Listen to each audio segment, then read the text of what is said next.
سلسلہ چشتیہ کی بنیاد ہندوستان میں پہلے ہی دن سے اشاعت تبلیغ و اسلام پر پڑی تھی، اور اس کے عالی مرتبہ بانی خواجہ معین الدین چشتی رحمت اللہ علیہ کے ہاتھ پر اس کثرت سے لوگ مسلمان ہوئے کہ تاریخ کے اس اندھیرے میں ان کا اندازہ لگانا بھی مشکل ہے۔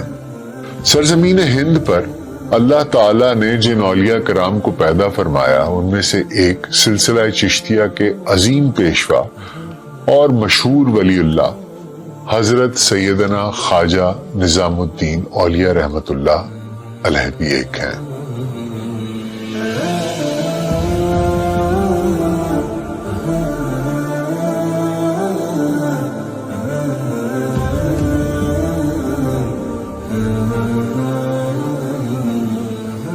برِ صغیر کے ان بزرگان دین میں ان کا شمار کیا جاتا ہے جنہوں نے ہندوستان میں نہ صرف اسلام کی شمع روشن رکھی بلکہ آج سینکڑوں سال کے بعد بھی ان کا فیضان جاری و ساری ہے۔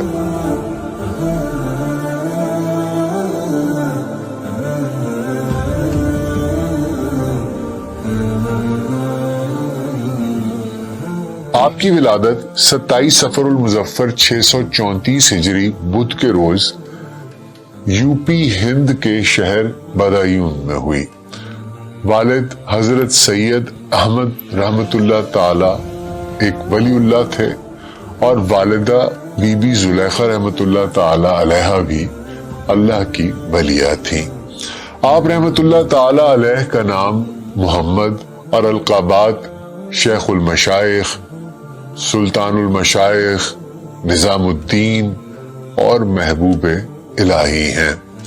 آپ نجیف الطرفین یعنی والد اور والدہ دونوں کی طرف سے سید ہیں۔ حضرت نظام الدین اولیاء 5 سال کے تھے کہ باپ کا سایہ سر سے اٹھ گیا۔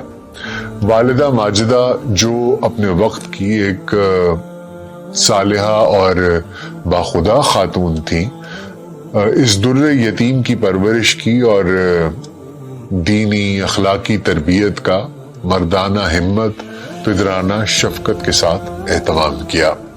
آپ نے ناظرہ قرآن پاک ابتدائی تعلیم اس کی اپنے محلے سے ہی حاصل کی، پھر کتابیں پڑھنے کے قابل ہوئے تو بدایون کے مشہور عالم دین مولانا علاء الدین اصولی علیہ رحمہ سے بعض علوم کی تکمیل کی اور انہوں نے ہی آپ کی دستار باندھی۔ 16 سال کی عمر میں حضرت خواجہ بدایون سے دہلی چلے گئے۔ آپ نے دہلی میں آ کر طالب علمی کا سلسلہ جاری رکھا۔ یہ مدت 3-4 سال رہی اور اس وقت کے بڑے استاد مولانا شمس الدین خوارزمی کے حلقہ درس میں شریک ہوئے۔ آپ نے حدیث اپنے زمانے کے مشہور محدث شیخ محمد بن احمد الماری کی مشہور کمال الدین زاہد سے پڑھی، جو مصنف مشارق الانوار علامہ حسن ابن محمد الثقافی کے براہ راست شاگرد تھے۔ فقہ ان کو بیک واسطہ صاحب ہدایہ علامہ برہان الدین المرغیانی سے تلمس تھا۔ آپ نے ان سے مشارق الانوار کا درس لیا اور حدیث کی اجازت لی۔ دہلی کے قیام میں حضرت خواجہ کی والدہ ماجدہ نے انتقال فرمایا۔ ایک روز حضرت خواجہ نے اپنی والدہ ماجدہ کے انتقال کا ذکر کیا۔ ذکر کرتے ہوئے آپ پر اتنا گریہ طاری ہوا کہ جو کچھ فرماتے تھے پورے طور پر سننے میں نہیں آتا تھا۔ بدایون و دہلی کے ماہرین فن، علماء اور اساتذہ کی درسگاہوں میں تمام مروجہ علوم و فنون کی تحصیل کی مختلف مقامات اور شیوخ سے علوم و معرفت کی منازل طے کرتے ہوئے آپ ظاہری علوم کے حصول کے بعد آپ نے 20 سال کی عمر میں اجودھن موجودہ پاک پتن بابا فرید گنج شکر کی بارگاہ میں حاضری دی۔ آپ کو دیکھ کر بابا فرید الدین گنج شکر نے یہ شعر پڑھا: اے آتش فراقت دل ہا کباب کرتا، سیلاب اشتیاقت جہاں خراب کرتا۔ حضرت خواجہ نظام الدین رحمت اللہ علیہ کے اوصاف کا خلاصہ اور ان کا صحیح ترین اور جامع تعارف ان الفاظ میں ہے جو عطائے خلافت کے وقت ان کے صاحب نظر شیخ و مرشد شیخ کبیر حضرت خواجہ فرید الدین گنج شکر رحمت اللہ علیہ کی زبان سے نکلے۔ انہوں نے فرمایا کہ اللہ تعالیٰ نے تم کو علم و عقل و عشق کی دولت عطا کی ہے، اور جو ان صفات جامع پر مکمل ہو وہ مشائخ کی صفات کی ذمہ داریاں خوب ادا کر سکتا ہے۔ آپ حضرت سیدنا بابا فرید الدین مسعود گنج شکر رحمت اللہ علیہ کے در کے غلام و مرید ہو گئے۔ جب روحانی تربیت کی تکمیل ہوئی تو پیر و مرشد نے خلافت سے نوازا۔ پیر و مرشد سے بیعت ہو کر 6 پارے اور عوارف کے 6 باب، تمہید، ابو شکور سلمی اور بعض دوسری کتابیں پڑھی اور باطنی علوم کے حصول کے بعد خلافت حاصل کی۔ پیر و مرشد کے حکم پر ہی دہلی آ کر محلہ غیث پورہ میں مستقل سکونت اختیار کی۔ سلوک و معرفت کی تمام منازل حاصل کرنے کے باوجود آپ نے 30 سال تک نہایت ہی سخت مجاہدہ کیا۔ ایک دن شیخ عبد الرحیم نے عرض کی: حضور آپ سحری میں کچھ نہیں کھاتے، افطاری کے وقت بھی کچھ نہیں کھاتے، ذوف و نقاہت سے کیا حال ہو گیا ہے؟ یہ سن کر آپ کو گریہ طاری ہو گیا۔ فرمایا: اے عبد الرحیم، کتنے فقیر محتاج مسجدوں، درسگاہوں اور چبوتروں پر بھوکے پڑے ہوتے ہیں، اس حالت میں میرے حلق سے نوالا کیسے اتر سکتا ہے؟ آپ رحمت اللہ علیہ نے اپنی پوری زندگی طلب علم، عبادت و ریاضت، مجاہدہ اور لوگوں کی تربیت و اصلاح میں گزار دی۔ آپ نہایت متقی، سخی، ایثار کرنے والے، دلجوئی کرنے والے، عفو و درگزر سے کام لینے والے، حلیم و بردبار، حسن سلوک کے پیکر اور تارک دنیا تھے۔ منقول ہے کہ چھجو نامی ایک شخص تھا جس کو خام خواہ آپ سے عداوت تھی، وہ بلا وجہ آپ کی برائیاں کرتا رہتا تھا۔ اس کے انتقال کے بعد آپ اس کے جنازے میں تشریف لے گئے۔ بعد دفن یوں دعا کی: یا اللہ، اس شخص نے جو کچھ بھی مجھے کہا یا میرے ساتھ کیا ہے میں نے اس کو معاف کیا، میرے سبب سے تو اس کو عذاب نہ فرمانا۔ آپ سے بے شمار کرامات مشہور ہیں، جن میں ایک مشہور کرامت یہ بھی ہے کہ ایک دن آپ کے کسی مرید نے محفل منعقد کی جس میں ہزاروں لوگ امٹ آئے، جبکہ کھانا 50-60 افراد سے زائد کا نہ تھا۔ آپ رحمت اللہ علیہ نے خادم خاص سے فرمایا کہ لوگوں کے ہاتھ دھلواؤ، 10-10 کے حلقے بنا کر بٹھاؤ، ہر روٹی کے 4 ٹکڑے کر کے دسترخوان پر رکھو، بسم اللہ پڑھ کر شروع کرو۔ ایسا ہی کیا گیا تو نہ صرف ہزاروں لوگ اسی کھانے سے سیر ہو گئے بلکہ کچھ کھانا بچ بھی گیا۔ اللہ تعالیٰ نے آپ کو کمال فیض عطا فرمایا۔ جب آپ دہلی پہنچے تو سرائے میاں بازار میں پہنچے، جس کو نمک کی سرائے بھی کہتے ہیں۔ قواس کی بارگاہ میں جو سرائے مذکورہ کے سامنے تھی مقیم ہوئے۔ امیر خسرو رحمت اللہ علیہ کا بھی مکان اسی جگہ پر تھا۔ کچھ عرصے بعد آپ خواجہ صاحب رحمت اللہ علیہ نے اس مکان میں رہائش اختیار کی اور کم و بیش 2 سال تک اس مکان میں مقام پذیر رہے۔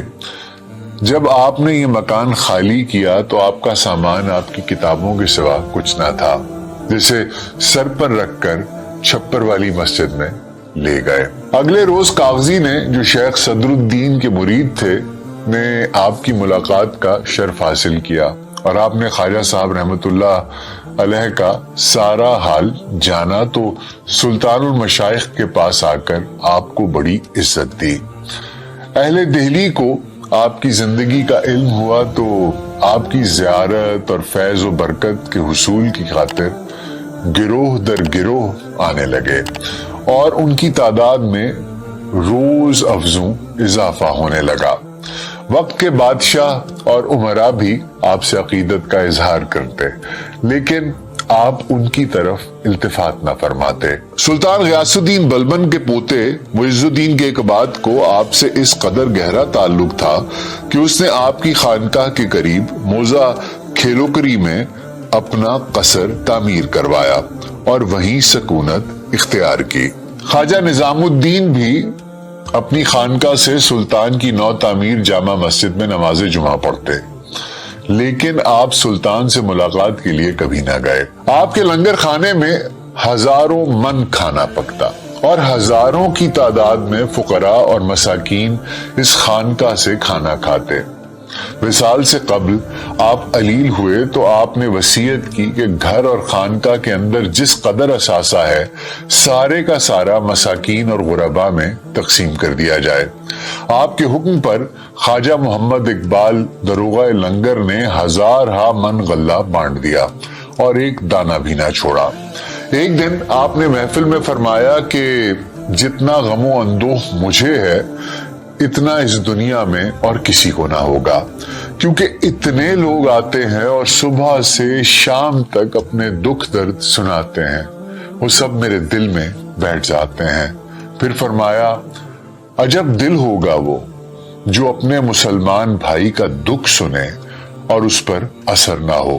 ایک مرتبہ غیاث پورہ میں آگ لگی، گرمی کا موسم تھا، آپ چلچلاتی دھوپ میں اپنے مکان کی چھت پر کھڑے یہ منظر اس وقت تک دیکھتے رہے کہ جب تک آگ ٹھنڈی نہ ہو گئی تب، اور اس کے بعد آپ نے خواجہ محمد اقبال کو فرمایا کہ جاؤ ہر متاثرہ گھر والے کو 2 تنکے 2 روٹیاں اور ٹھنڈے پانی کی ایک سراہی پہنچا کر آؤ، کیونکہ آبادی کے لوگ اس حالت میں بہت پریشان ہوں گے۔ جب خواجہ محمد اقبال وہاں پہنچے تو لوگ خوشی سے آپ دیدہ ہو گئے۔ ایک تنکے کی قیمت اس وقت اتنی تھی کہ کئی چھپر ڈلوائے جا سکتے تھے۔ خواجہ صاحب رحمت اللہ علیہ اہل دہلی بلکہ اہل ہند کی خدمت کے لیے جب دہلی پہنچے تو باوجود اس کے کہ دہلی کا کوچا کوچا محلوں اور ایوانوں سے آباد تھا اور ہر روز نئی نئی عمارتیں بن رہی تھیں، خواجہ صاحب رحمت اللہ علیہ کے قیام کا کوئی ایک ٹھکانہ نہ تھا، جب تک کہ غیاث پورہ کا قیام اختیار نہیں فرمایا۔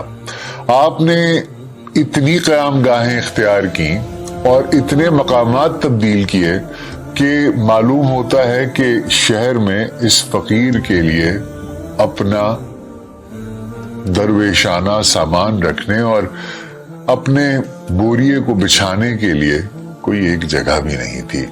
جتنے سال سلطان المشائخ شہر دہلی میں رہے کوئی مکان آپ کی ملکیت میں نہ تھا اور ساری عمر آپ نے کوئی جگہ اپنے اختیار میں نہیں فرمائی۔ ان کی زندگی کا بہترین جوہر جس نے ان کو اپنے معاصرین ہی میں نہیں بلکہ مشائخ اسلام میں ایک بلند مقام اور اپنے زمانے ہی میں نہیں بلکہ تاریخ اسلام کے مختلف ادوار میں قبول عام اور بقائے دوام میں عطا کیا اور ان کو محبوبیت کے خاص انعامات سے نوازا، وہ توحید و اخلاق کی وہ خاص کیفیت اور ذوق ہیں جس میں محبت اور رضا الہی کے سوا کوئی چیز مطلوب و مقصود ہی نہیں رہی۔